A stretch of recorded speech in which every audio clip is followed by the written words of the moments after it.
Halo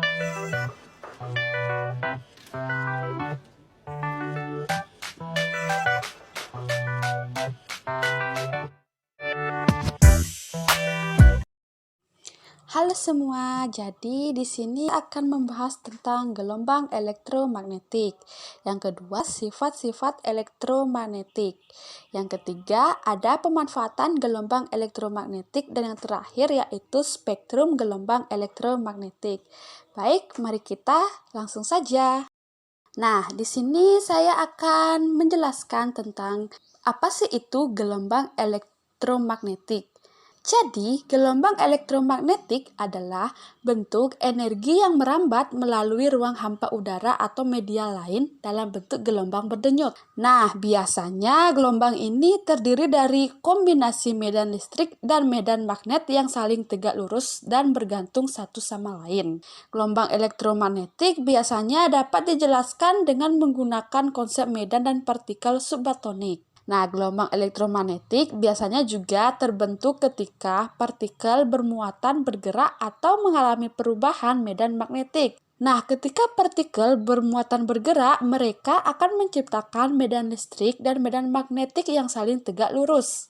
Biasanya perubahan medan magnetik juga dapat menciptakan medan listrik yang berubah-ubah. Medan listrik dan medan magnetik ini akan saling mempengaruhi dan saling mendukung, membentuk gelombang elektromagnetik yang merambat melalui ruang. Nah, jadi dari penjelasan di atas dapat kita simpulkan bahwa gelombang elektromagnetik adalah fenomena alam yang melibatkan medan listrik dan medan magnet yang saling berinteraksi dan merambat melalui ruang dalam bentuk gelombang berdenyut.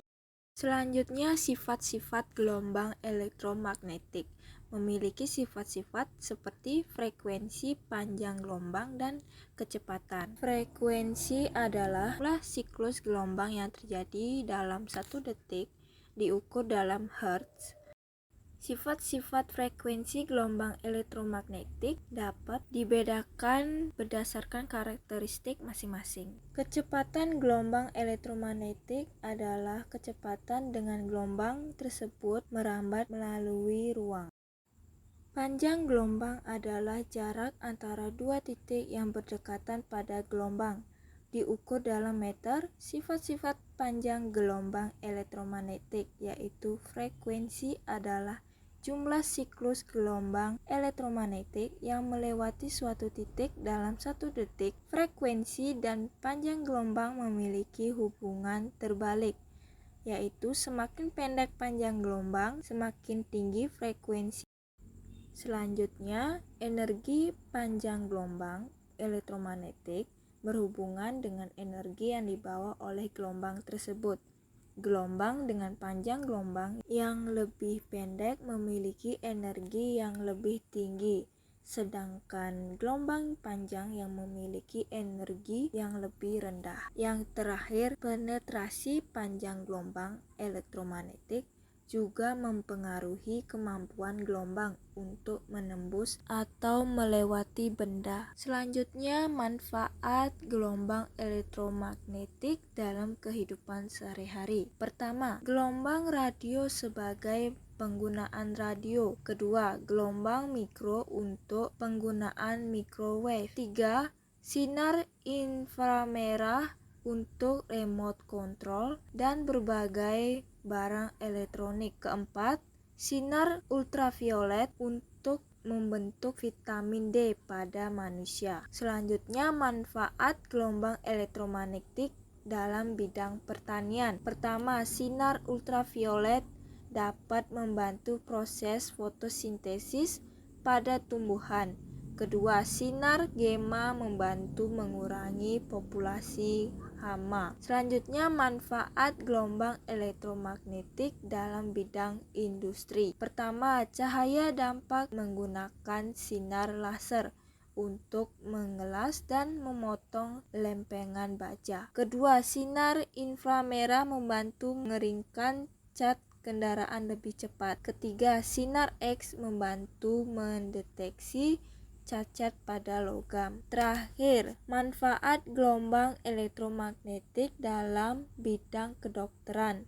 Pertama, sinar X dapat digunakan untuk memotret bagian dalam tubuh. Kedua, sinar gamma digunakan sebagai pengobatan terapi kanker dan sterilisasi peralatan rumah sakit. Ketiga, sinar inframerah sebagai terapi fisik untuk membantu menyembuhkan cacar. Nah, di sini ada spektrum gelombang elektromagnetik. Nah, spektrum gelombang elektromagnetik yang dirumuskan oleh Marvel ternyata terbentang dalam rentang frekuensi yang luas. Sebagai sebuah gejala gelombang, gelombang elektromagnetik dapat diretifikasi berdasarkan frekuensi dan panjang gelombangnya. Cahaya merupakan gelombang elektromagnetik sebagai gelombang radio atau sinar X. Masing-masing memiliki penggunaan yang berbeda, meskipun mereka secara fisika menggambarkan gejala yang serupa, yaitu gejala gelombang. Lebih khusus lagi, gelombang elektromagnetik. Kita akan menjelaskan tentang bagian-bagian dari spektrum gelombang elektromagnetik. Nah, apa saja sih bagiannya? Yang pertama itu ada sinar gamma. Dalam spektrumnya, sinar gamma menempati tingkat dengan frekuensi terbesar. Frekuensi yang tinggi berarti panjang gelombang sinar gamma yang pendek, karena frekuensi sinar gamma berbanding terbalik dengan panjang gelombang yang berkisaran kurang dari 10 meter. Nah, di sini juga ada sifat yang dimiliki oleh sinar gamma adalah energi yang besar hingga daya tembusnya sangat kuat. Yang kedua ada sinar ultraviolet atau sinar ultraungu. Nah, sinar ultraviolet atau sinar ultraungu ini merupakan gelombang elektromagnetik yang memiliki frekuensi di atas sinar tampak dan di bawah sinar X. Nah, yang ketiga ada sinar tampak atau cahaya. Sinar tampak atau cahaya memiliki rentang yang pendek. Sesuai dengan spektrum yang ada, cahaya tampak ada 7 warna jika dilarutkan dari frekuensi terbesar atau panjang gelombang terkecil akan memperoleh warna ungu, nila, biru, hijau, kuning, jingga, dan merah.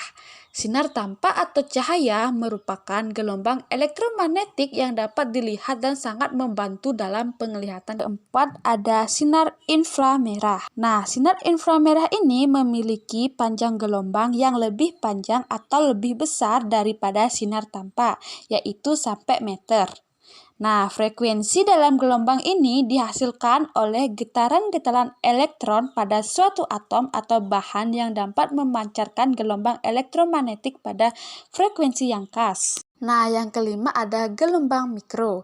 Gelombang mikro disebut juga sebagai gelombang radio super high frequency yang memiliki panjang gelombang kira-kira sampai 3.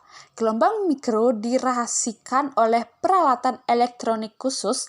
Misalnya dalam tabung klastron, gelombang mikro dihasilkan oleh rangkaian elektronik yang disebut osilator. Terakhir ada gelombang radio.